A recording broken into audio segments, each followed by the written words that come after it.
So I ran into an interesting little challenge today where I have this character and I wanted to use a shader to make his manes sort of flow as if affected by the wind. And I am using the 2D animation package, so I did give this guy a rig, as you can see here.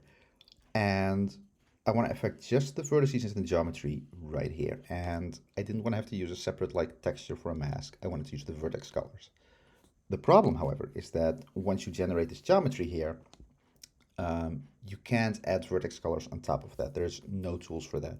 Maybe at some point in the future, but for now, the workaround I used was I made a parent of the head bone, which is this one, the main bone. And as you can see here, I gave these vertices that I want to be moving to this bone, and some of them here in between are sort of in between there. And so they're parents of that. Now I'm not animating this bone directly because that would look sort of static and okay, rotation, absolutely not. But even moving it, it would look sort of rigid. And I don't want that. I want to use a texture for the displacements.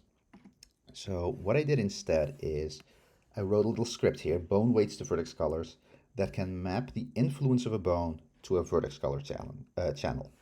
So let's go in here, let's find the debug vertex colors real quick. So right now, all the vertex colors are black. Normally these would be white, I believe is the default, but I ran this script before.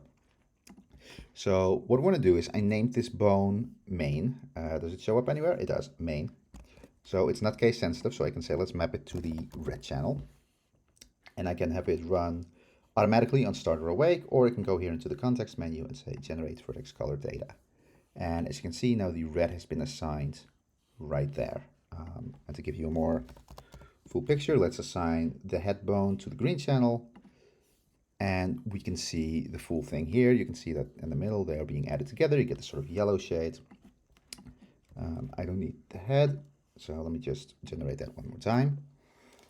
And now if I change this back to the Manticore head material, there we go. You can see that my shader correctly reads out the R channel and the mains are moving in the wind. So I have made this component as well as the debug shader available on my GitHub. If you're looking to do something similar to this, then feel free to use it. It's unlicensed, so do whatever the hell you want with it. Enjoy.